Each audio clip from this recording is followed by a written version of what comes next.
Welcome back, Honest Man, Skyrim Optimized, here with Mary Abernathy. After last episode, we were able to pull together just enough money to purchase the home in Whiterun. I liquidated a lot of stuff that got us over 4,000, and then we went back to Riverwood to chop firewood to close the gap on the remainder. And now we have a hot 2 gold left in our pocket to rub together. But that's fine. We are officially lean and mean, and we have our base of operations established, so it is all systems go. I also obviously advanced the Companion's questline. That ended up being a piece of cake. I just did a brawl, so just had to go punch a guy, which was kind of perfect. And now, it's werewolf time. And now we are a werewolf, which is desirable for a few reasons. First and foremost, if you're going to do any werewolf, even temporarily, I would really suggest doing it sooner rather than later. The relative strength of your beast form versus the enemies is much more favorable in the early game than in the late game. In the late game, beast form is actually a nerf, quite frankly, because you're going to be way stronger, way more combat effective using your weapons than you would be going to beast form. But in the early game, it actually does give you a leg up in my view. So definitely go early rather than late. That's number one. Number two, obviously we're advancing the Companion's questline here. And that's favorable because it's going to enable us to unlock a whole bunch of companion trainers. Follower trainers, more precisely.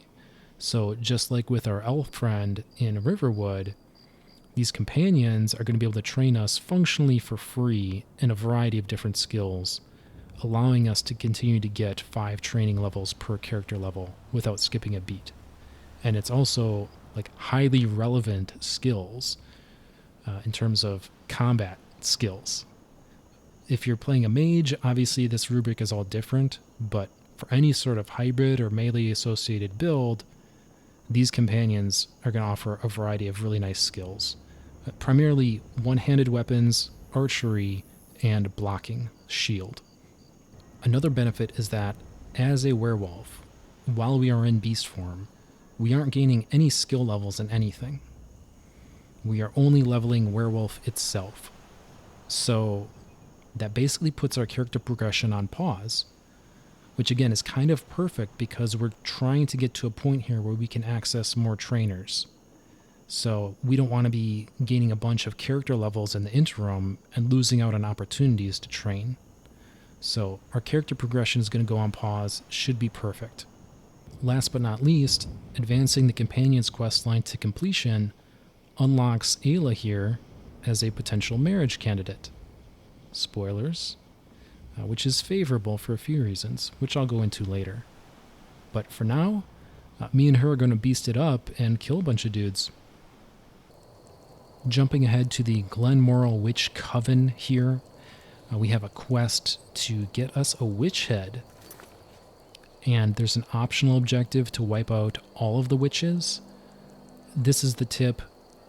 Do that. You want to kill all of the witches because you want as many heads as you can get. There's 5 of them total, I believe. You want at least 4 heads. I'm trying to be a little careful about not giving away too many spoilers. So just suffice to say, you want all of the heads.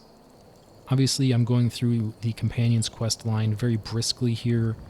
If you'd like to see what that looks like without having to play it yourself, I covered that in great detail in my first playthrough. Specifically, episode 31, The Price of Freedom. I'll have a card for that here. As well as episode 32, Hands Down. So if you want to know what's going on behind the scenes, check those out.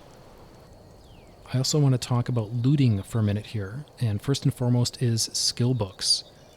Don't read skill books, at least not yet. You want to collect them, but you don't want to read them. And the reason is because going from skill level 15 to skill level 16 is way less skill XP than going from skill level 99 to 100. So we want them, we're going to read them, but we're going to read them later, not earlier. And the way you do that is you have a buddy, like Faendal here, come with you and then you can command your follower to pick up the books and put them into their inventory. Then you can get them from their inventory into your inventory and tuck it away in a chest somewhere in your house. So that's how you manage that. Normally you would be forced to read it in the process of picking it up yourself. Use a follower to get around that.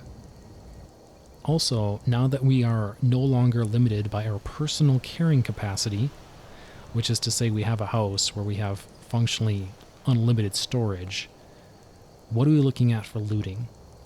And I think first and foremost is metals and ores. Iron, silver, gold are all great.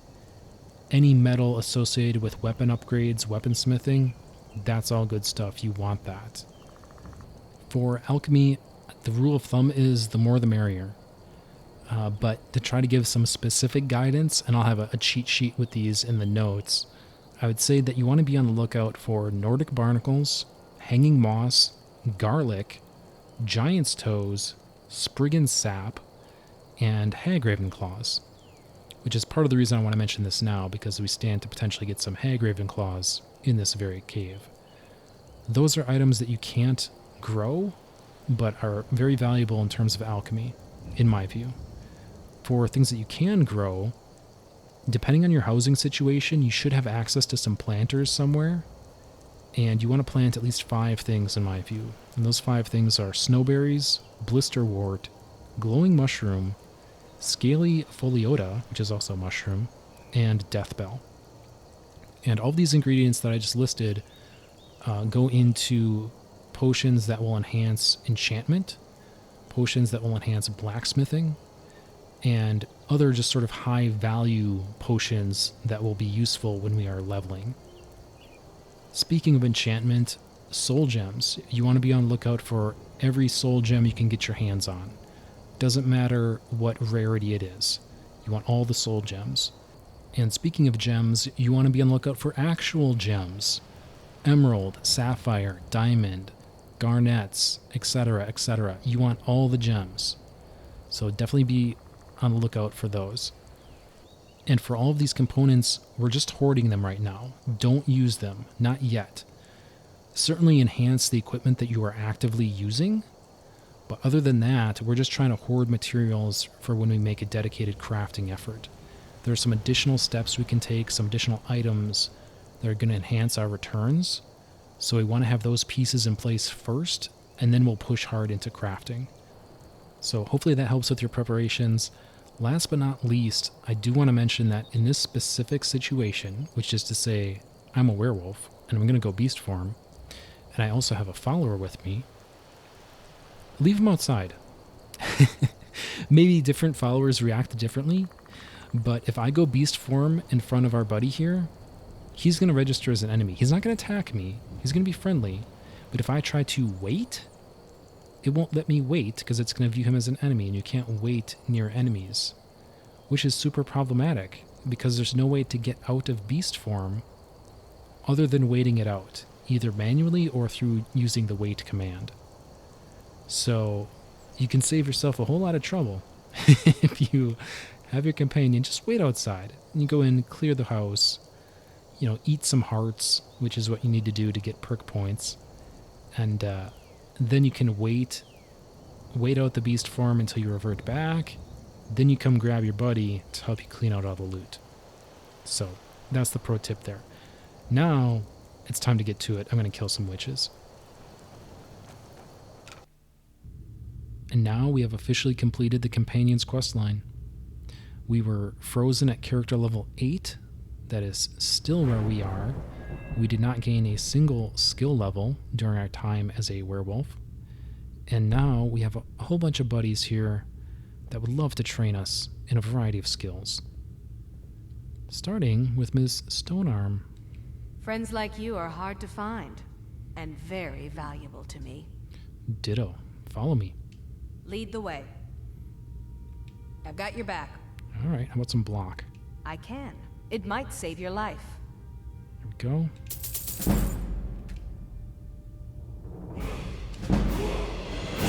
What do you want me to carry? And we want our money back because we're such good friends.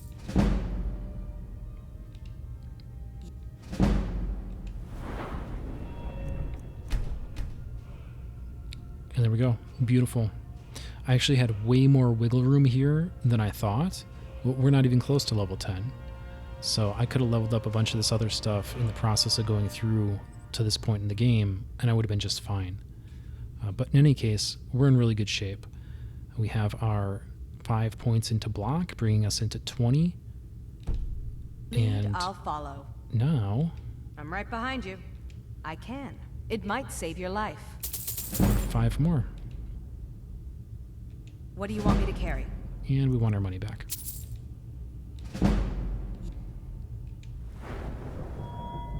Okay, great. So we got our training in for level 8. We got our training in for level 9. And we have a whole bunch of trainers, from now basically until the end of the game. Our block is at 25, and you can see we almost got to 26. That's the bonus from the Warrior Stone. Almost got a free level out of it. Either way, once we hit character level 10, we're going to take this to 30 so that we can get to Power Bash. This is just way too good, especially in the early game. It basically lets you stunlock people. Even if you're totally outmatched, as long as it's not like a dragon or something, you can Power Bash, hit them twice with your sword, and repeat. So it's a great equalizer, especially if you're overmatched. But a great tool in general. So I highly recommend looking into Power Bash. But for now, based on what I have coming up, I'm going to put a point into Sneak. But the next two are going to go into our shield skill. And there we go, we are right on track. We are going to part ways with Ms. Stonearm here, though, because we have a different companion in mind. And now we are picking up at the Temple of Mara in Riften with our intrepid companion Aela here. On the way, there were a few key items that I needed to check off the list. First and foremost was Loreius Farm here. There's a gentleman with a broken down wagon outside Loreius Farm. It's not a big deal if you miss it, but I would recommend running through that quest because you will lose the opportunity at some point, which is going to be upon us sooner than later.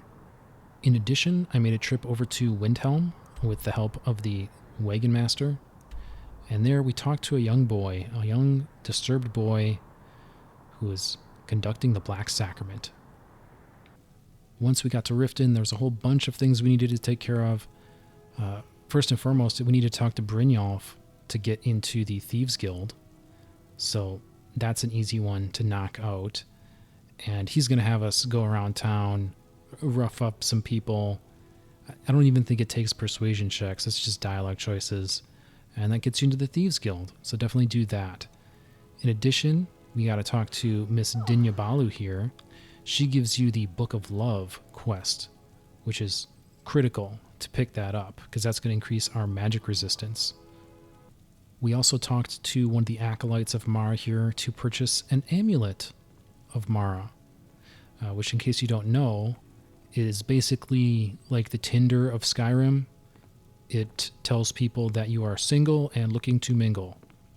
So I have equipped that, and we're going to have a little chat with our best buddy here. An amulet of Mara. You're looking for marriage, then? Interested in me, are you? Won't lie, I am. And you?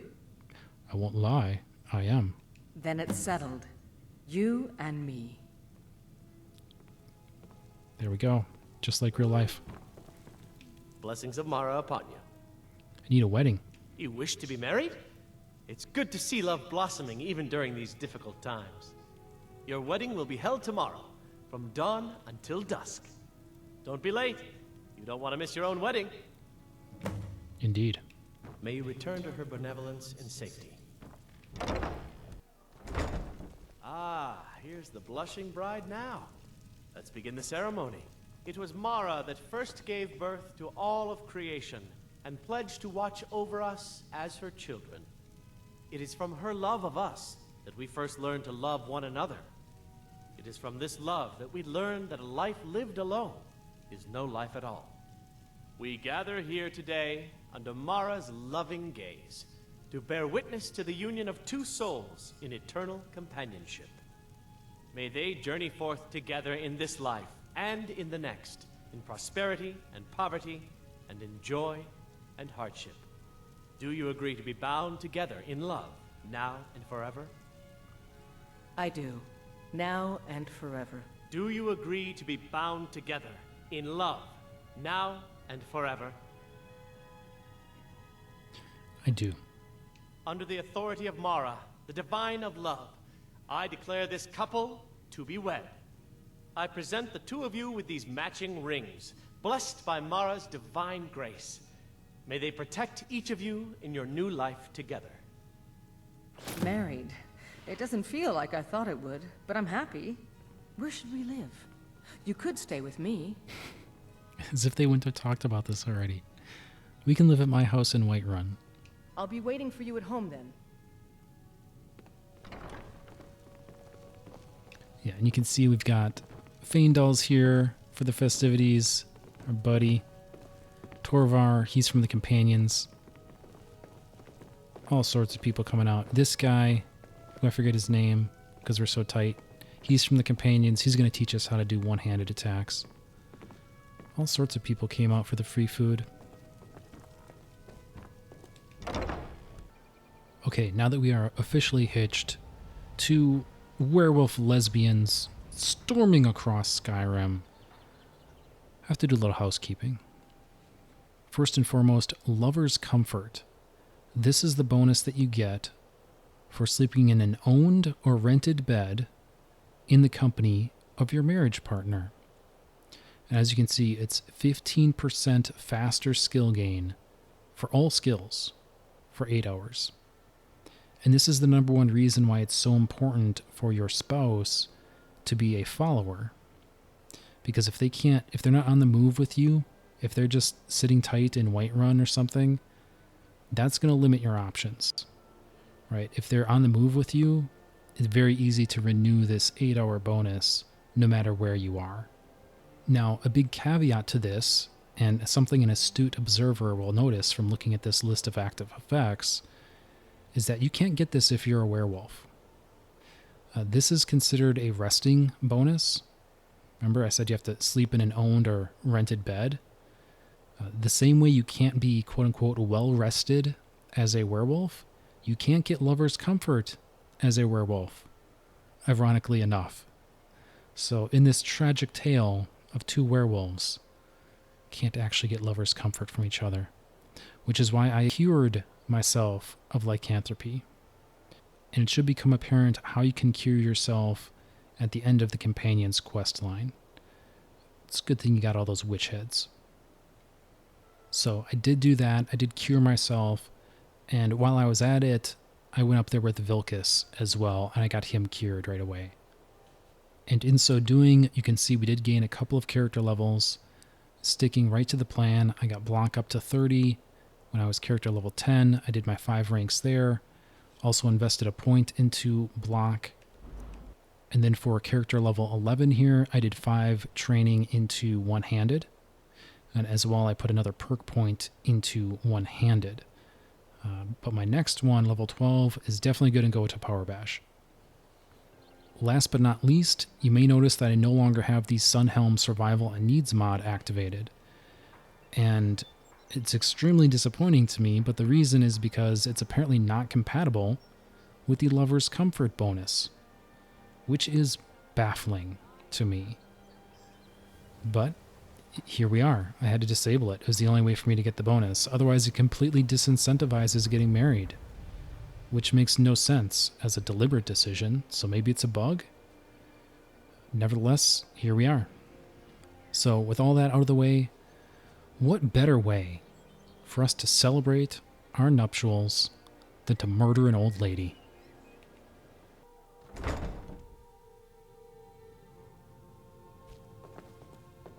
Those who shirk their duties will get an extra beating. Do I make myself clear? Yes, Grillin. And one more thing. I will hear no more talk of adoptions. None of you riffraff is getting adopted, ever. Nobody needs you. Nobody wants you. That, my darlings, is why you're here. Why you will always be here, until the day you come of age and get thrown into that wide, horrible world. Now, what do you all say? We love you, Grella. Thank you for your kindness. Thank you for your kindness. That's better. Now scurry off, my little gutter snipes.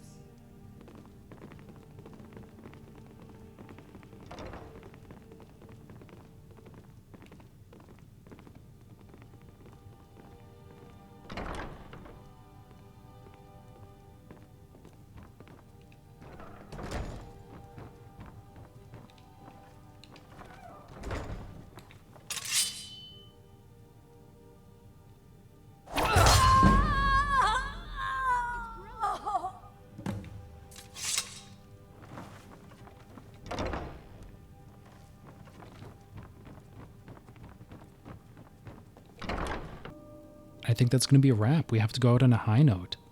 Between sessions, I'm going to finish my induction into the Thieves Guild, just to the point where we get our starting equipment. For the Dark Brotherhood, I'm going to get my foot in the door there as well, up to the point where we have our starting contracts as well as our starting equipment. And Aela and I are also going to go bow hunting. We are going to be traveling far to the west, to the Dwemer ruin of Archery. That seems close enough. This is the site of a very important quest called Lost to the Ages.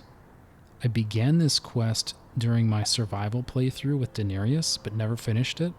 We are definitely finishing it in this playthrough.